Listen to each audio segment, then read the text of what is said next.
in the figure shown, what is the value of x? So we got a funky looking figure that seems to have a bunch of, we got a few triangles within triangles. We also have this guy here, which is a quadrilateral.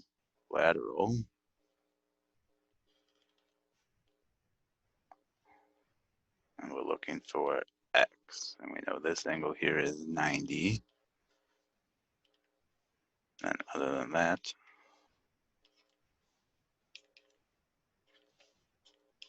we don't know anything. So let's look at our statements. The length of line segment QR is equal to the length of line segment RS. So what is that telling us? That is telling us this guy here is equal to this guy here, which means this triangle RQS is going to be isosceles. So now if we say this angle here is A and this angle here is A, this guy here is going to be 180 minus 2A. So this helps us get, so it looks like, in terms of finding x, how can we do that? It looks like there's a couple of ways. We know that our quadrilateral angles are going to sum up to 360.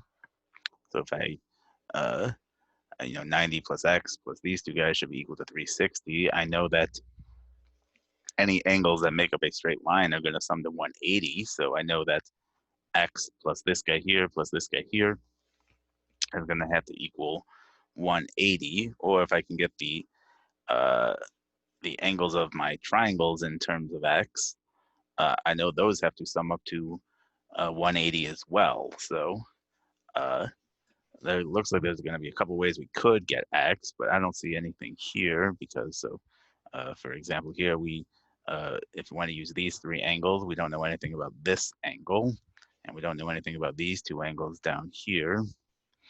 So by itself, just knowing information about this triangle here isn't going to be super helpful, so that is going to be insufficient. Statement 2 says the length of line segment ST is equal to the length of line segment TU.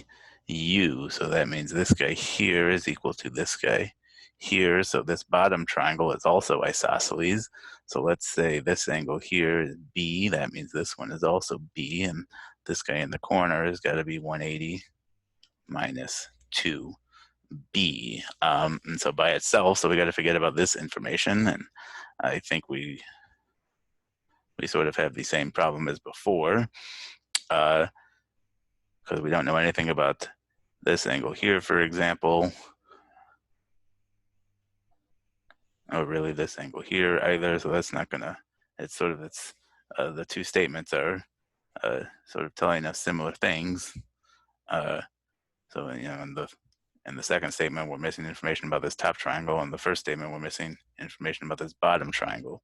So together, so now, like how could we label everything? So if this is B, this here is going to be 180 minus B, and if this is A, this is going to be 180 minus A.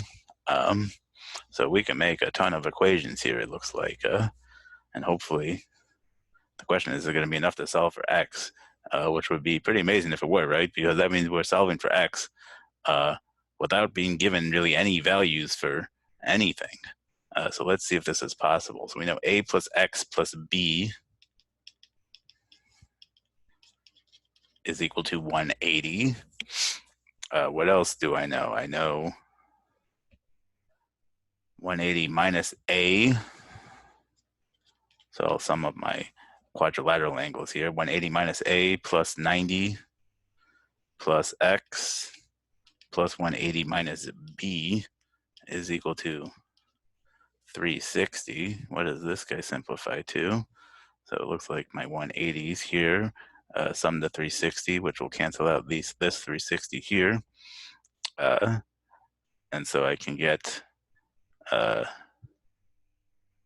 negative A plus X minus B equals negative, or I can move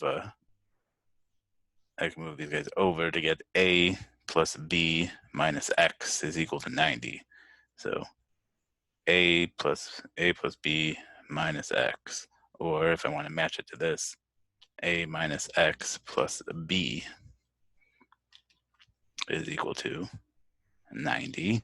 And so now I have two equations. So in addition to this one, if I want to line them up, and now it looks like we got something here. So I could have made more equations, if I didn't use any of my ones for summing up the angles of my triangles here. But I think this is enough, because it looks like if I were to subtract this bottom equation, or say subtract this top equation from my bottom equation, my a and my b's will both cancel out, and I'll just be left with just x. So in other words, so a minus a is 0, x minus negative x is going to be 2x, b minus b is 0, and then 180 minus 90 is 90. So I can combine those two to just get 2x is equal to 90, which means x has to be equal to 45 degrees. So look at that. We were able to solve for x. And what we started with was essentially a blank diagram. So that's kind of cool. But the answer here is C. And this takes just a little bit of good labeling, make a good diagram. Don't think too fast. Think about just what do I know? What equations can I make from the given information? And then see what are they telling you about x. And if things are able to work out, it usually should become visible at some point. C.